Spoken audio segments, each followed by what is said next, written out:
Mengenai arahan pemerintah agar dana pensiun dan perusahaan asuransi bisa meningkatkan porsi investasi di instrumen saham, Ketua Umum Dewan Asuransi Indonesia Julius Bayangkara mengakui jika hal ini harus dilakukan dengan manajemen risiko yang baik.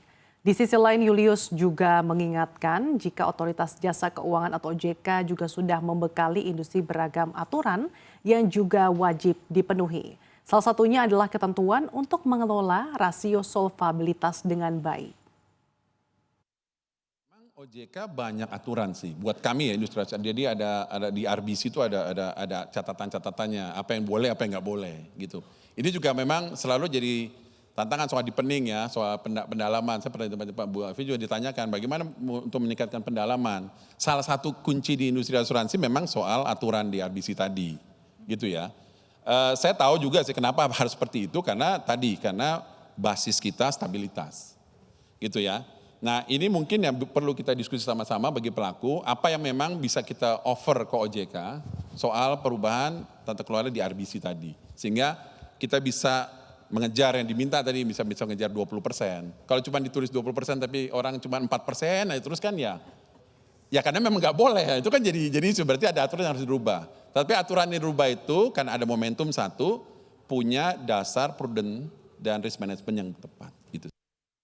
Chief Investment Officer PT BRI Manajemen Investasi Herman Cahyadi berharap kenaikan porsi investasi ke saham oleh dana pensiun dan perusahaan di sektor perasuransian harus dilakukan dengan hati-hati dan jangan sampai malah membuat likuiditas saham di emiten tertentu justru menjadi lebih sempit karena banyaknya minat untuk masuk ke saham yang serupa. Kita melihat ya kalau misalnya dinaikkan dari 8% ke 20% secara jangka panjang memang bagus ya karena itu artinya terjadi pendalaman pasar. Tapi kita juga harus melihat bahwa harus secara bertahap juga karena misalnya kalau mereka masuk ke semua dan ke satu emiten dan ternyata emiten itu jadi nggak liquid itu kan dari sisi manajemen risiko jadi satu problem juga kan. Jadi mungkin ini ada hubungannya bisa disepadankan, diselaraskan dengan kebijakan yang free float yang bertahap dari 7,5 ke 15% mungkin bisa diselaraskan bagaimana sehingga dari sisi ketika institusional investor ini menaikkan alokasinya ke saham nggak sampai terjadi likuiditas yang tahu nggak bisa keluar atau bagaimana manajemen risikonya kan.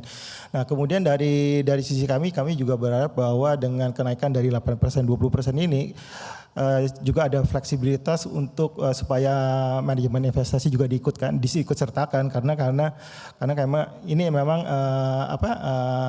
field kami sehingga kami telah memiliki kapabilitas analisis dan juga manajemen risiko yang memang sudah kami bangun secara bertahun-tahun.